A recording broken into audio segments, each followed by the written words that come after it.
Hey everyone, welcome back to Mellow Makes. Today we're tackling one of the coolest designs in Generation 3, or technically Generation 6. We're going to be making a Mega Gallade.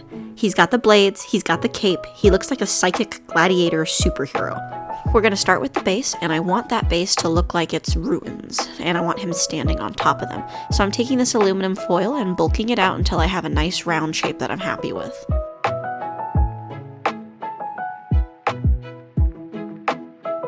Now that we have a nice aluminum disc, I'm going to go ahead and add some columns on top. This is what's going to turn into our ruins here soon.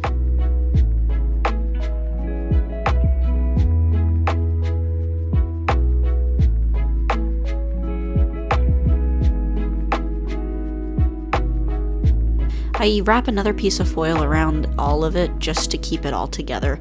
Next time I'll probably use some masking tape, but this time I wanted to keep it cheap and easy. So now we have this. Clay is the next step of this process. I'm glad to see the old drop and hope method works out. Now that the foil's been covered with clay, we can start the detailing process. I use a variety of tools to help me get the shape and the sizes that I want. I first mark out a line on the bottom on the same level and then deepen that line with a few other rubber tools.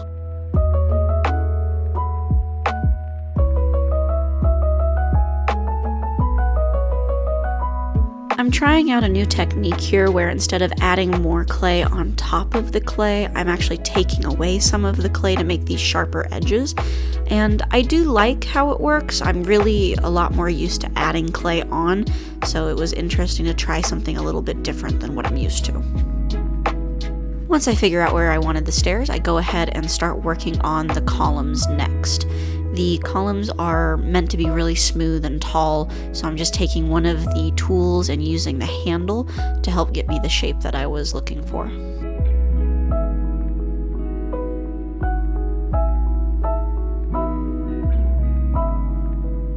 And since he is standing on a bunch of ruins, I decided to start adding some cracks in, just so they're really a lot deeper than if I were to take them off when the clay had already been baked. Now with this column, I'm not super happy with the shape of it, so I'm going to add some clay onto the right side here and make it look more like it had been like chipped off. So I'm going to add the smoothness to one side and then leave it kind of messy on the other, and then use that same handle around it to smooth it out.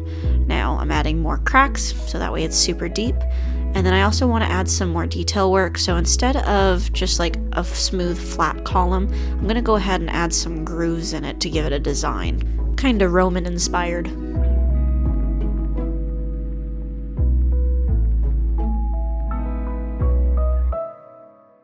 Now I know there was quite a jump from that to this. It was because my camera did not get any good footage for that, so I'll walk you through how I got those lines. It was that same tool that I had used to make a flat side. I just pushed it in as hard as I could and segmented areas.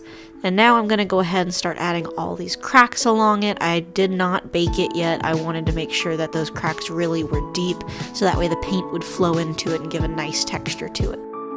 I'm trying to keep it random and messy.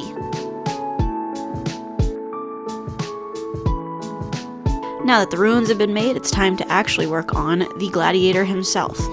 We're going to go ahead and start with aluminum wire to figure out the pose. Mega Gallade has this very specific stance, like he's always ready to throw down. Right now he looks less like a mega Pokemon and more like a stick figure that desperately needs a sandwich, but trust the process, we're about to bulk him up. There we go, that's... wait a second. Oh, he's way too big. Okay, we're gonna take this and make it more like this.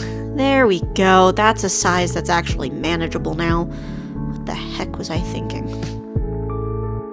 The key with Gallade is geometry. He doesn't have a lot of soft curves other than that rump of his, and he is all angles and sharp edges. He is basically a walking math problem, and I've never been good at math, but here we are. For those wondering, I use super sculpty polymer clay to make all of my figures. It has been the easiest to work with, and I know other artists use that white clay. I actually prefer the beige. It hides things a little bit better. I mean, if you've ever used white clay, you know the struggle. It attracts dust, cat hair, and lint from 3 dimensions away. I swear, it just never goes well for me. But this is going pretty well. I am really liking how this is turning out so far. I'm going to add his little toe beans, and we'll keep going.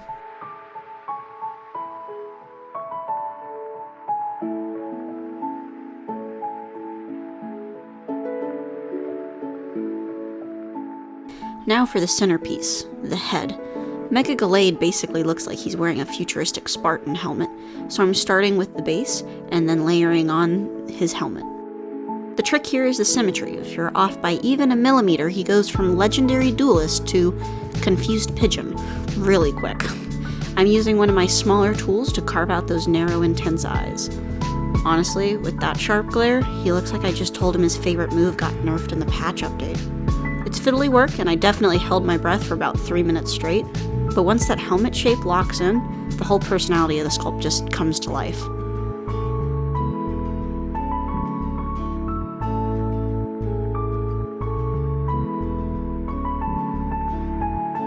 Now I'm sure you're thinking that the hardest part of this sculpt was to actually sculpt it, right?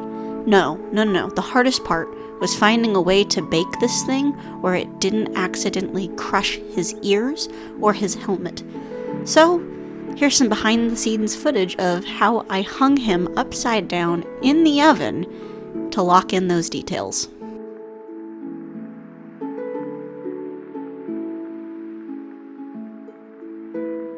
Okay, now it's time for the signature weapons, the elbow blades. These need to look sharp enough to slice through a steelix. And we're gonna need 2 of them, so let's shake it. And there we go, there's 2. Fantastic. He'll be ready to use Swords Dance and Psycho Cut soon.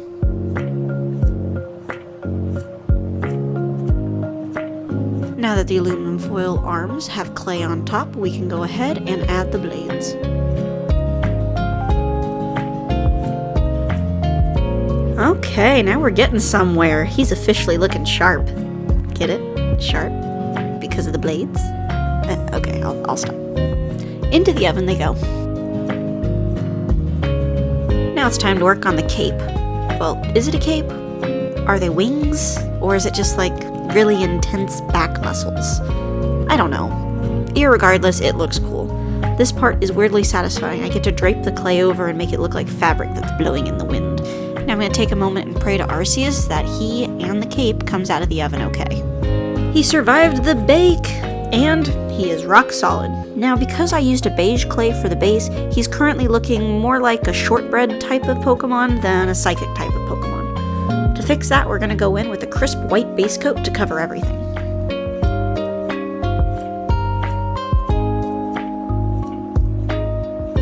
This white coat is a total game changer. It hides that unfinished pottery look and gives us a bright, clean canvas so our colors really pop. It's like giving him a fresh set of armor.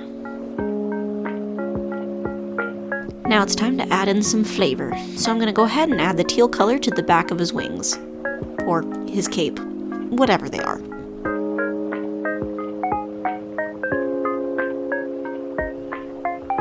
Next up, I go ahead and add a dark green to his helmet, being very careful around the edges, trying to make sure that the green doesn't get dabbed onto that white.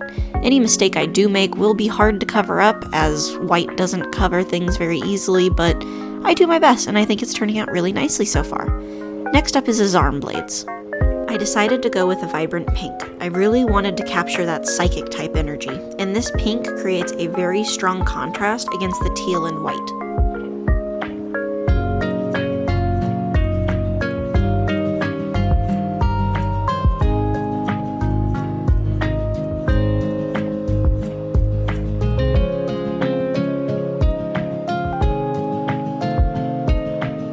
Now it's time to try something I have never done before.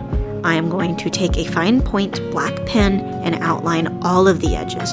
I'm hoping that this is going to give the sculpture a cel-shaded look to make it feel like it was ripped out of a frame of the anime and then dropped onto my desk. It's a bit of a slow process, and having a steady hand helps, but the difference is really nice. It defines all the sharp angles that we worked hard on, and it creates a 2D on 3D effect that make the colors look more vibrant. It goes from looking like a clay model to looking like a living illustration. When I finished outlining the eyes, I realized I still had to paint them, so I went back and mixed up some more of that pink color and decided to dab it on now.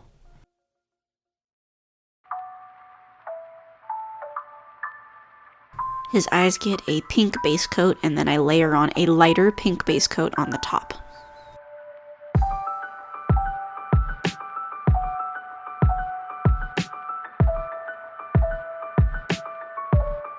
More teal is used for the top of his head for that crest, and again I'm being very careful around the edges. It is hard paint to cover up. He definitely has that I'm calculating your defeat kind of stare. Now it's time to paint the base. The first step is the void. It looks a little dark and moody right now, but this is essential for creating those deep shadows in the cracks and stone textures. If you don't start dark, the ruins just end up looking like they're spray painted cardboard, and we want history, people. Now for the magic part, dry brushing. I am layering on several different shades of gray, starting dark and getting lighter. By barely having any paint on the brush, it only catches on the raised edges of the stone.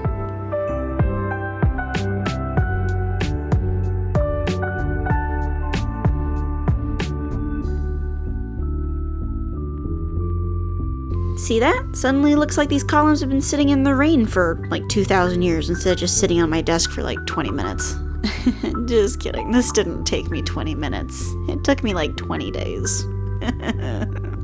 Now that the stage has been set, it's time to put the hero on his pedestal.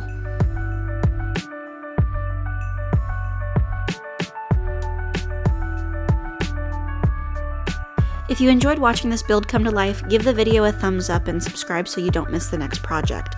Drop a comment below and let me know, who should I sculpt next? Thanks for watching, and I'll see you all in the next one. Bye guys!